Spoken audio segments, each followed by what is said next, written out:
अस्सलाम वालेकुम नाजरीन, उम्मीद है आप लोग खैरियत से होंगे। नाजरीन, है ट्रम्प की चीज़ है।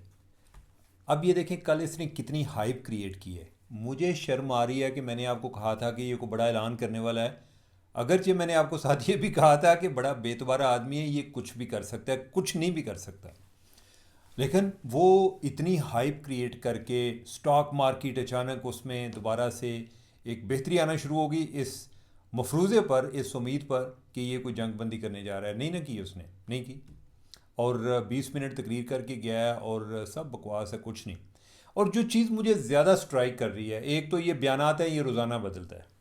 जो चीज़ मुझे ज़्यादा स्ट्राइक कर रही है कि ये कितने इनको फील ही नहीं होता कि अब ये क्या अल्फाज बोलते हैं। बल्कि मुझे जो कल की इसकी स्पीच है या जो इसका सेक्रेटरी ऑफ वॉर है उसके ट्वीट से मुझे पाकिस्तान का 9/11 के बाद का ज़माना याद आ गया। अगर आपको याद हो, सदर मुशर्रफ ने एक किताब लिखी थी in the line of fire, और उसने कहा था कि 9/11 के बाद हमारे पास ऑप्शन थे ही नहीं, महदूद वाली बात नहीं, थे ही नहीं।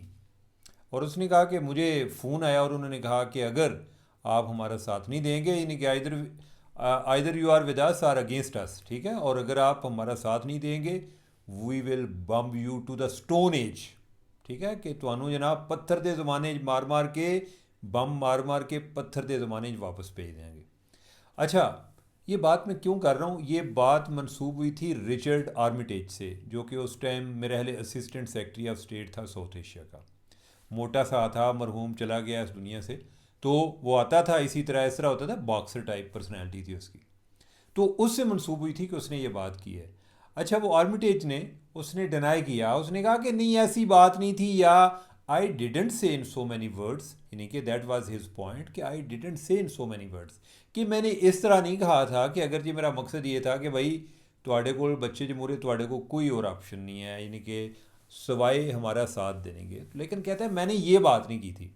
अच्छा, वो बंदा जिसने फ़ोन पर, हम फ़र्ज़ कर लिया कि उसने बात की होगी, फ़ोन पर बात की थी ना, पब्लिकली उतनी की थी, वो बंदा यानी कि उसको पब्लिकली एडमिट करने में शर्मा रहा था। और ये वाले ये क्या करते हैं? आज मैं देख रहा था उनका सेक्रेटरी वार जो है हैक्सिट, उसका मैं ट्वीट देख रहा था। कहता है bomb you to the stone age, कि अब बाकायदा इतनी नेकड किस्म की एग्रेशन है। इस तरीके से वो धमकियां लगाते हैं कि कोई जो होता है ना, कोई जो बकौल ख्वाजा आसफ के कोई शर्म नहीं, को हया नहीं, कोई एथिक्स होते हैं ये वो कुछ भी नहीं है। ठीक है, बिल्कुल इस तरह नंगे दड़ंगे फिर रहे होते हैं। और अभी जो है उनकी मज़ीद फ़ौजें भी आ रही हैं। अगर ट्रंप की बात पर यकीन करना हो जी कि जंग बंदी होने वाली है, तो उससे लगता है कि शायद मज़ीद फ़ौजें बुलाकर वो कोई धमकी दे रहा है, लेकिन वो जंग बंदी कर देगा। लेकिन दूसरा ये है कि जिस तरह माजी में भी उसने पूरी एस्कलेशन की, अपने बैरी बेड़े उधर इकट्ठे कर दिए, फिर बमबारी भी कर दी, तो लिहाजा आप जो प्रिडिक्शन करते हैं ना, वो आप किसी बंदे के पैटर्न को, ट्रैक रिकॉर्ड को जेन में रख के प्रिडिक्ट कर सकते हैं कि वो किस तरह की सिचुएशन में कैसा रिएक्ट करता है। ये वाला आदमी जो है, यानी कि ये तो बिल्कुल ही अनप्रिडिक्टेबल आदमी है ना। अच्छा, इस चीज़ को अगरचे वो अपनी बहुत बड़ी स्ट्रेंथ से सफ़र करता है, लेकिन ये एक बहुत बड़ी आपकी लाइबिलिटी होती है, यानी कि लोग आप पर ट्रस्ट ही नहीं करते। अब आप देखें ना, यानी कि तू कैसा दुनिया का चौधरी है कि तुम्हारे साथ जो तुम्हारे एलाइज थे वो सारे, यानी कि तुम्हारे से अलग अलग अपने आप को एक डिस्टेंस क्रिएट कर रहे हैं। तो ये तो चुदराहट नहीं होती ना, यानी कि आपको रिस्पेक्ट को कमांड करना चाहिए। You don't have to coerce your allies into submission. ये तो नहीं करना चाहिए कि जनाब उन्होंने दबाते रहो, उन्होंने थ्रेट करते रहो, इस तरीके से आप उनको साथ मिलाओ। लेकिन ही इज़ अ बुली, यानी कि ही एक्ट्स लाइक अ बुली, तो वो जो है ये यही कर रहा है। तो अब देखते हैं वो क्या करता है। लेकिन ये है कि जनाब ਉਹਦੇ ਜਿਹੜੇ असरात पाकिस्तान ते आ रहे हैं ना, पहले तो लोग कहते थे जी कि साढ़े बंदे ਜਿਹੜੇ ਨੇ किस ਚੱਕਰ ਵਿੱਚ ਇਤਨੇ ਓਵਰ ਐਕਟਿਵ ਹੋਏ ਫਿਰਦੇ ਨੇ, ਨਾ ਇਹਨਾਂ ਨੂੰ ਕੋਈ ਪੁੱਛਦਾ ਕਵਾਉਂਦਾ, ਕਦੀ ਇੱਧਰ ਭੱਜ ਵਗਦੇ ਨੇ, ਕਦੀ उधर भज वगते हैं कि जनाब हम सुलह करा रहे हैं। ये वजह यही है कि पाकिस्तान पर भी उसके असरात आ रहे हैं, पूरी दुनिया में आ रहे हैं। एक तो ये हमारे लिए एजाज़ की बात थी कि हम एक दो जो बड़े जॉइंट्स हैं या तीन बड़े जो मुल्क हैं, इनके या इवन जो उसमें तो खलीजी ममालिक भी हैं, तो हम उनके दरमियान को रोल प्ले कर रहे हैं। वो रोल जो कि अभी रशिया भी कोशिश कर रहा है, अभी चाइना भी कोशिश कर रहा है, लेकिन इसमें इनिशिएटिव किसने लिया? पाकिस्तान ने लिया हुआ है। तो लेकिन उससे जो बड़ी बात है वो ये है कि इसके असरात, जो इक़्तिसादी असरात जो आपके घर तक इस जंग के असरात आ रहे हैं, वो अहम बात है कि अगर आप पेट्रोल इस्तेमाल करते हैं तो कितने में आता है आपको पेट्रोल, वो अहम बात है। तो लिहाजा जो जंग है वो किसी ना किसी तरीके से आपको भी अपनी मौजूदगी का एहसास दिलवा रही है। तो नाजरीन, अब यह है कि अब इतलात ये आ रही हैं, दो ख़बरें आई हैं जिससे मैं, यानी कि मुझे उसमें प्लाजिबिलिटी लगी, बल्कि मैंने पहले किसी का ट्वीट देखा इस हवाले से, तो मुझे लगा कि यार हमें भोंगी मारी, शुक्र है कि मैंने कुछ लिख नहीं दिया उसके ऊपर। बाद में मैंने कोई ख़बरें देखी, मुझे लगा कि नहीं, वो जो ट्वीट था वो कोई इतना भी बिल्कुल फजूल नहीं था, कुछ ना कुछ उसमें है। अब जो है दो ख़बरें क्या आई। एक ख़बर यह है कि जो है ना, तेल और पेट्रोल और डीज़ल की कीमतें बढ़ती जा रही हैं। पेट्रोल 100 रुपये और डीज़ल 200 रुपये।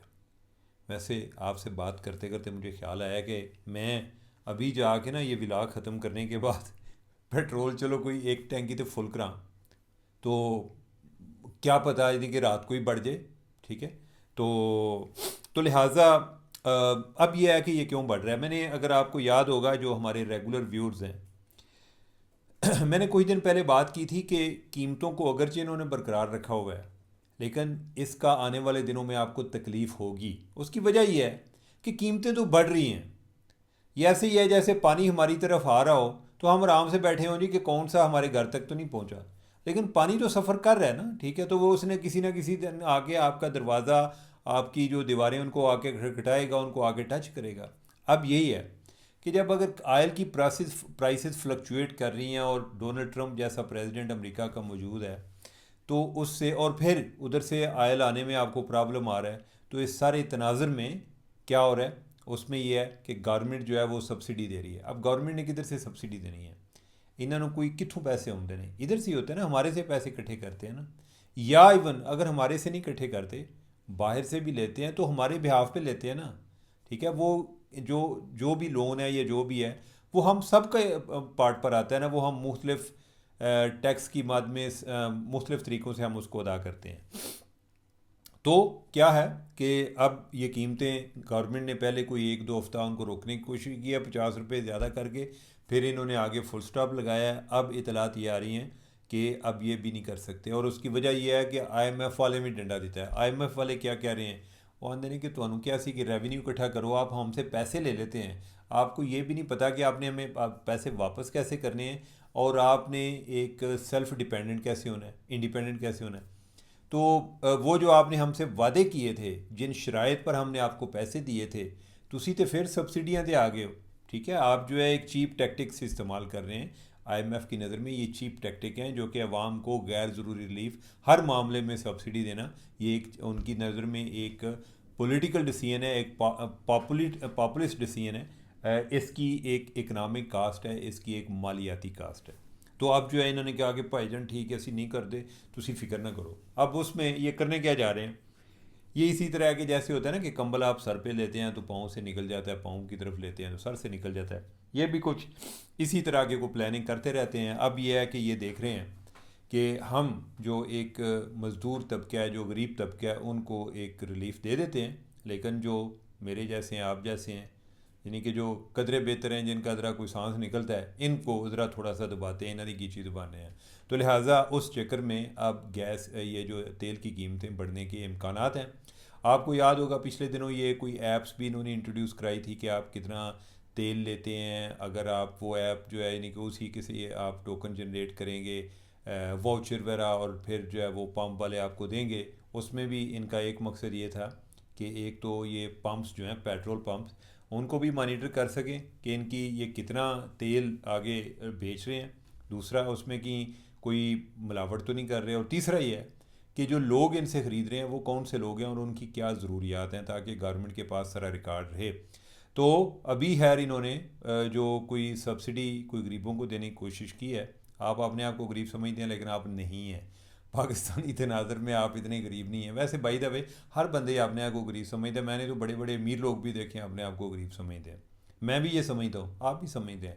जिधर जिधर हम होते हैं ना, हम अपने से ऊपर देख रहे होते हैं तो हम गरीब फील करते हैं, अगर हम नीचे से देखें तो हम अमीर फील करते हैं, लेकिन नीचे देखता कोई नहीं, ऊपर देख रहे होते हैं सारे। तो लिहाजा ये है कि इसके लिए तैयार रहें। और व्लॉग बेशक रास्ते में सुने, अगर आप जो है 12 बजे से पहले सुनते हैं तो कोई पता नहीं, यानी कि कहते तो हैं कि कुछ दिनों में, ठीक है, कि कुछ दिनों में इम्कानात हैं, लेकिन कोई पता नहीं, आज 2 हो गई है तो ऐन मुमकिन है कि कोई इन दिनों कोई क्या नहीं जा सकता।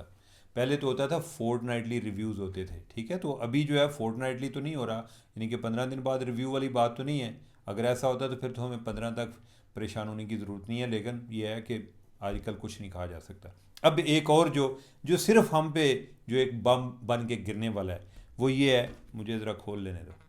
वो ये है जी कि जो यूट्यूबर हैं, यूट्यूबर जो है इन पर भी टैक्स लगने वाला है। वो कह रहे हैं कि मुसवदे के तहत फेडरल बोर्ड ऑफ रेवेन्यू ने सोशल मीडिया से हासिल होने वाली आमदन को बाकायदा टैक्स निज़ाम में लाने के लिए नए कवायद का मसवदा जारी कर दिया है। इसके तहत 50,000 या इससे ज़ायद सब्सक्राइबर्स रखने वाले, यानी कि साड़ी गल हो रही है, यूट्यूबर्स और इन्फ्लुएंसर्स को कारोबार सवर करते हुए टैक्स अदा करना होगा। तो एक ऐसा रू जारी हुआ है, यानी कि जिसमें कुछ तरमीम प्रपोज़ की गई हैं कि इस हवाले से, उसमें वो कहते हैं कि जो इनके तहत ये काबिल टैक्स आमदन होगी जो सोशल मीडिया मवाद से हासिल होने वाली मजमूई कमाई हो, जिसमें से ज़्यादा, यानी कि उसमें जो अखराजात हैं कि आप कहें जी कि मैं अपने नाल दे बंदे नूं इतने देना, तो मैं लाइटां ते इतने लाना, तो फलां चीज़ ते इतने लाना, उस चक्कर में आप 30% तक आप एक्सपेंसेस आपके काउंट हो सकते हैं, लेकिन बाकी जो है उसको आमदन तस्वर किया जाएगा। अगर आपके 1,000 व्यूज़ होंगे तो समझा जाएगा कि 195 रुपये आमदन है, यानी कि मतलब ये है कि कम से कम इतनी आमदन है। तो नाजरीन, मैंने तो आपको बड़ी देर पहले ही ये मना कर दिया था कि आपने ना इसको सब्सक्राइब करना है, ठीक है, और ना ही आपने कुछ ज़्यादा देखना है, और देखने वैसे भी आपको पता है कि इससे कोई फ़ायदा तो कोई नहीं होता। लेकिन यह है कि ये अपनी जगह पे इस मद में आपने ज़्यादा देखना है, ठीक है, ताकि कोई पैसे होंगे तो उन्हें जो कोई टैक्स देंगे ना। अगर बंदा ऐसे डर तो होवे कि जी वो टैक्स लगना है तो जनाब सानू कोई वेखे ही ना, है भी नहीं मुमकिन है, ठीक नहीं है। तो लिहाजा ये जो है ये हमारे लिए बुरी खबर है। आप जो है मेरे गम में बराबर के शरीक हैं, मैं आपका इसलिए बहुत बहुत ममनून हूँ। और बस ये है कि इसके बाद जो है ना आगे ख़बर की कोई गुंजाइश रहती नहीं है। मैं इधर ही अपने प्रोग्राम का अहतमाम करता हूँ, अख्ताम करता हूँ। मुझे दें इजाज़त, अल्लाह हाफिज़।